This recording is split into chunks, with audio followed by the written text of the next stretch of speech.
examen toxicológico va a ser clave en la investigación que realiza la Fiscalía para esclarecer la muerte de Francisco Albornoz, el joven técnico en farmacia que murió luego de reunirse con dos hombres y cuyo cuerpo los sujetos intentaron ocultar.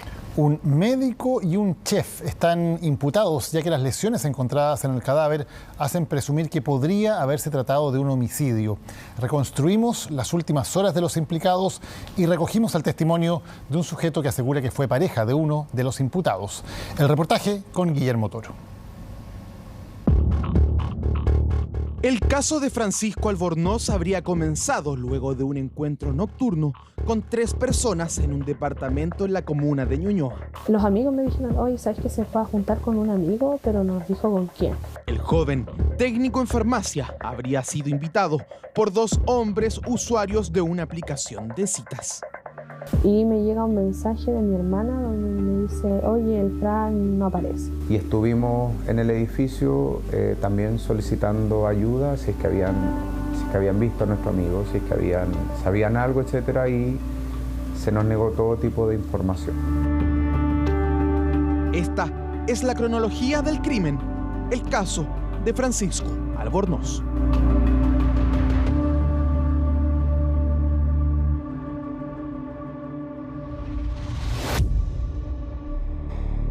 Conocí a una persona llamada Kai el día 3 de abril del año 2025. Lo conocí a través de una aplicación llamada Grindr. Así parte la declaración de Cristian González Morales, médico ecuatoriano de 31 años. Él es el dueño del departamento en donde se realizaría el encuentro al que iría Francisco Albornoz y otro sujeto, apodado Kai. Adicto al sexo, al morbo y a las drogas unidas al sexo. José Miguel Baeza es un chef de 41 años, chileno, con una reconocida trayectoria gastronómica. Trabaja en una pastelería de la zona oriente. A través de Grindr conoció al médico ecuatoriano, con quien organizaría más tarde el encuentro grupal. Me escribió Kai para coordinarnos para vernos el viernes 23 de mayo. En dicha conversación nos coordinamos para que en total fuéramos 3 las personas que nos juntáramos en el departamento.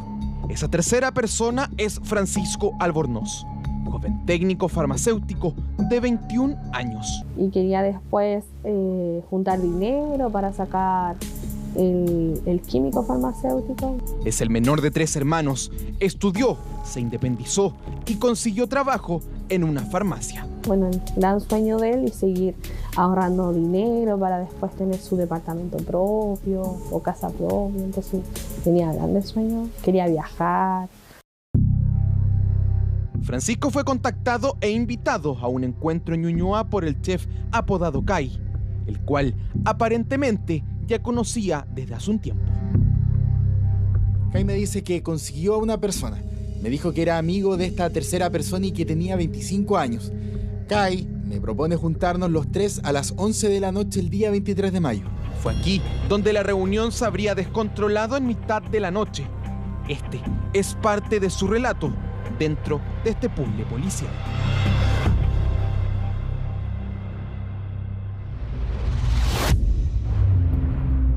Salí de mi trabajo a las 21 horas. Me dijo que iba a llevar a mi departamento cocaína, limones, paños y plástico para que mi cama no se ensuciara y todo sea más fácil de botar. Cerca de las 21:15 horas fui hasta Avenida Bustamante y pagué en efectivo la cocaína. Compré 4 bolsas de cocaína que equivalen a 35.000 pesos. Para el encuentro había disponible cocaína, limones y bolsas de basura, elementos que aparentemente Kai frecuentaba utilizar en sus encuentros de carácter sexual.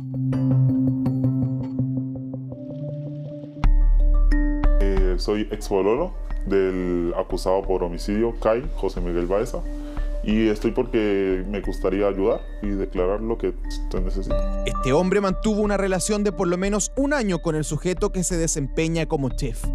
Hoy protege su identidad y cuenta las prácticas que Kai frecuentaba tener a la hora de intimar.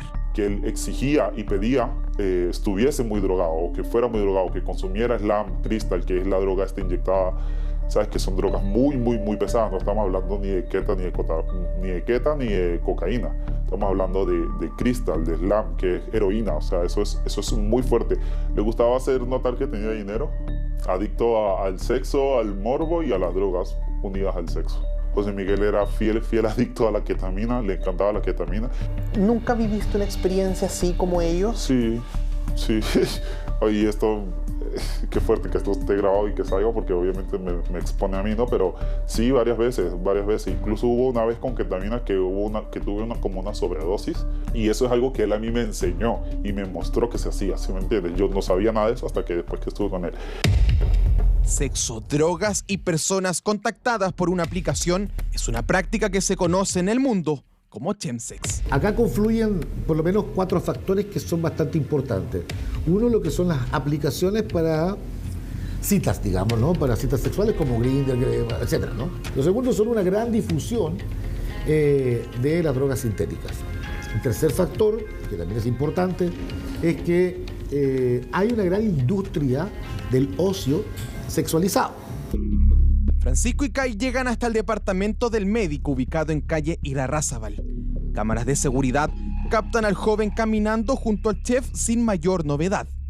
Francisco viste la misma ropa con la cual abandonó su domicilio de Santiago Centro ese mismo día. Ellos, ¿por qué no se han acercado a decirnos, oye, yo estuve con tu hermano, pero no sé, salió para otro lado, pero nada. Nunca se contactaron con nadie de nosotros, ni con los amigos o con la familia, nada. Kai me señaló que no le dijéramos al tercer chico que íbamos a consumir drogas. Yo me molesté y le dije que no continuaría con este encuentro, sino hasta que le dijéramos al tercer chico qué es lo que se iba a consumir. Kai hizo un gesto y salió a hablar con el tercer chico y le dijo que íbamos a usar un polvo que lo iba a anestesiar. Y yo le dije que lo que iba a hacer era cocaína, y recuerdo que el tercer chico miró a Kai. Mi cigarro consumí, yo nunca jamás le sentí olor a cigarro. Le decía a mi pareja, no sé, alguna vez le sentiste olor así, me dijo, él nunca le sentí ni olor a cigarro, nunca, trago tampoco. Los 3 hombres ya reunidos habrían practicado chemsex durante la noche. Sexo y consumo de drogas en simultáneo, sin control. Los riesgos que se han descrito en torno a las prácticas son de 4 órdenes. Salud general, salud sexual, que implica ITS, VIH, ¿no? Salud mental, que implica depresiones, bajones, ansiedad, y trastornos toxicológicos, o sea, trastornos con drogas. Mezcla que habría escapado de sus manos e iniciado con los problemas al interior del departamento del médico en Ñuñoa durante la noche del 23 de mayo. La cocaína es un estimulante potente, ¿ya? Por lo tanto va a aumentar la energía de la persona. La ketamina es un anestésico disociativo. ¿Qué quiere decir esto? Que dependiendo de la dosis va a producir en principio una euforia, después un enlentecimiento de la persona porque es un anestésico, un depresor, ¿cierto? Y dependiendo de las dosis puede causar hasta alucinaciones. El consumo de ambas sustancias en conjunto es peligroso, sumamente peligroso. Principalmente el popper, a largo plazo los problemas son más que nada cardiovasculares. Al ser una droga vasodilatadora, el corazón va a responder con una taquicardia. Por lo tanto, una droga repetitiva o un consumo repetitivo o a largo plazo coloca al paciente, y sobre todo si se mezcla con cocaína o ketamina, coloca a la persona en un riesgo severo de un infarto. Yo vi al tercer chico convulsionar un poco. Le vi los labios morados, aparentemente estaba respirando. No le sentía el pulso. Este chico estaba sobre la cama y nuevamente convulsionó. Le dije a Kai que llamara a la ambulancia, pero Kai me repetía continuamente que él no debía estar en mi casa. Me decía textual, no debo estar acá. Es fuerte, como macabro, como inhumano, o sea, como le digo, como que si fuera una película de terror.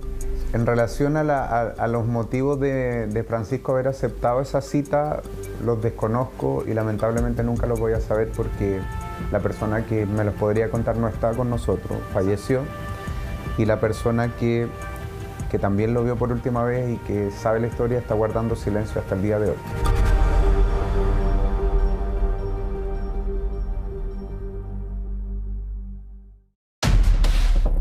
Según la declaración de Cristian González, Francisco no reaccionaba y practicó maniobras de reanimación por lo menos 30 minutos, pero no hubo respuesta. Levantamos el cuerpo de Francisco, el que estaba envuelto en cobertor, y lo introducimos dentro del carro del supermercado. Yo entré al departamento con el carro de supermercado. Nosotros creemos que este delito es constitutivo de un homicidio calificado. José Miguel siempre era una persona que resolvía demasiado y resolvía todo. Él siempre tenía una respuesta para todo, una solución para todo. Siempre para él todo se podía solucionar, sea con plata, o sea con contactos, o sea con amigos. Para él todo era como relativamente, todo lo hacía ver como si fuera muy fácil. Recuerdo que deben haber sido entre 4 y 4 y media de la mañana. Aún estaba todo oscuro cuando salí del estacionamiento. A esa hora, Kai y el médico abandonan el departamento sin destino establecido. Recorren diferentes partes de Santiago con el cuerpo de Francisco. Cargan combustible, compran bebidas, papas fritas y benzina en un servicentro. Desde ahí, toman rumbo a la región de O'Higgins. Kai encendió el tubo de las papas fritas. Me estacioné cerca de una caseta SOS de color azul y Kai quemó el tubo. Dentro de ese tubo estaba el celular del joven técnico en farmacia. Kai buscaría eliminar a toda costa los objetos personales que traía Francisco. Esta actitud que yo vi de resolver tan rápido con el cuerpo, de quemar el teléfono, de hacer esto, de buscar todo tan rápido, es netamente de él. O sea, lo veo muy claro en él porque él era así con muchos aspectos que pasaban acá el día a día con nosotros. Y quizás qué hicieron antes, tampoco sé su historial de ellos, no sé si habrán hecho esto con otros niños, con otros chicos, chicas, no lo sé. Como está todo reciente, quizás después salgan más testigos, antecedentes. Kai y el médico llegan hasta el río Tinguiririca. Cerca de un mirador piensan en dejar el cuerpo de Francisco. Compraron sogas y guantes en San Fernando para bajar al borde del río y esconder el cadáver entre los matorrales. Antes de irse del lugar, Kai le envía un mensaje al médico para disimular. Te aviso cuando vaya en camino, aunque no creo que llegue. Te aviso en un rato. Esto me lo escribió a las 7:40 p.m. Y me llega un mensaje de mi hermana donde me dice, oye, el Fran no aparece. Y como yo estaba cerca del departamento del Fran, le digo, ya, hay que ir al departamento a ver qué pasa. Que no había llegado al trabajo. Entonces dijimos, ya, es extraño, él nunca faltaba el trabajo. La búsqueda de Francisco comenzaba a viralizarse por redes sociales. La familia contactaba a todo el círculo del joven para tener información de él. Los amigos me dijeron, oye, ¿sabes que se fue a juntar con un amigo, pero no nos dijo con quién? Afortunadamente, basado en mi celular, que era el que tenía en la ubicación de Francisco, lo fuimos a buscar al mismo edificio donde había ocurrido el crimen de Francisco. Ahí supieron que Francisco saldría con un sujeto desconocido. La última ubicación que registraba el móvil figuraba cerca del sector de Plaza Egaña. Comenzamos a empezar a buscar en todos lados. Y estuvimos en el edificio también solicitando ayuda, si es que habían visto a nuestro amigo, si es que sabían algo, etcétera, y se nos negó todo tipo de información.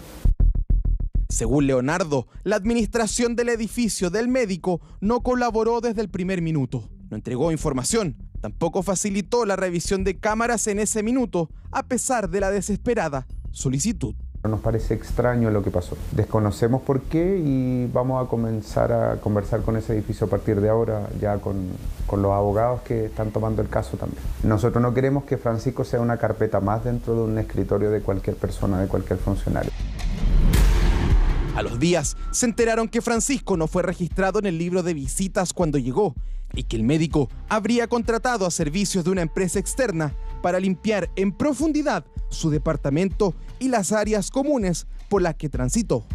Estamos conversando las cosas porque lo que pasó es terrible. Creo que ningún grupo de amigos ni ninguna familia se lo merece. Vi en redes sociales que se estaba buscando a Francisco.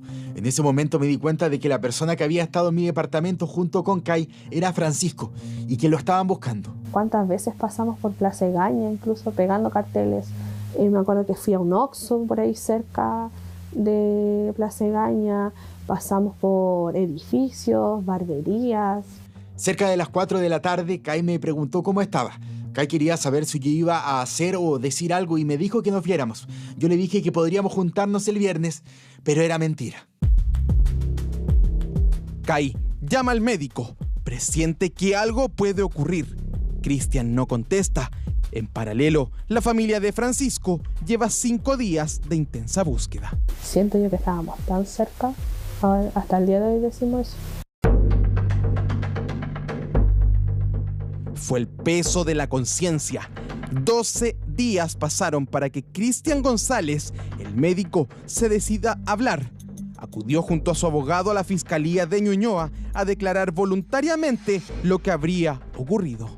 Bueno, en primera instancia debemos confirmar que efectivamente en este momento se encuentra una persona detenida en dependencias de la brigada, en la cual esta persona se acerca efectivamente a la Fiscalía, donde aporta antecedentes respecto a la ubicación de la persona. Un cuerpo es encontrado a un costado del río Tinguiririca en avanzada descomposición. Entre matorrales, el cadáver es rescatado y trasladado al Servicio Médico Legal de San Fernando para identificarlo. Llegamos allá, la madrugada, entramos y era él. Efectivamente es él. Agradezco a la PDI porque siempre tuvimos fe que iba a ser encontrado. Y hasta ese momento no tenía la idea de que había una o dos personas involucradas en esto. Las personas que tengan que responder por este delito horrible, estamos en un lugar inhóspito, esto es completamente con alevosía, no entiendo las palabras técnicas, pero esto es premeditado, esto es maldad pura. Claramente no es una persona, claramente. Aparezcan y que no aparezca solamente la primera persona para poder salvarse el pellejo con un abogado para decir que él fue la primera persona que apareció. A las horas, José Miguel Baeza, apodado Cay, es detenido en la casa de veraneo de su familia, ubicada en Codegua. Tenemos antecedentes respecto a la autopsia practicada al cuerpo de Francisco, en que se determina que la causa de muerte es un traumatismo encefalocraniano. Se encuentra descartada la intoxicación como la causa de muerte de Francisco. Con los 2 sujetos detenidos y con 4 hipótesis en investigación, Francisco habría recibido a lo menos un golpe en su cabeza y habría sido obligado a consumir drogas en el encuentro. Esta causa recién está en investigación, se tiene que barajar y en definitiva decidir cuál de las 4 es lo que realmente pasó. La Fiscalía tiene una teoría, nosotros tenemos otra y la realidad, esperemos la justicia falle conforme el derecho. El examen toxicológico sería clave en este caso, un antecedente que debería llegar entre 6 a 7 meses más. Solo pedimos justicia, que sea lo justo, lo correcto. Los 2 sujetos se encuentran en prisión preventiva mientras se recopila más información. Un caso que la familia y amigos de Francisco siguen con atención y esperan que se haga justicia y que se aclare luego qué fue lo que ocurrió la noche del 23 de mayo con Francisco Albornoz.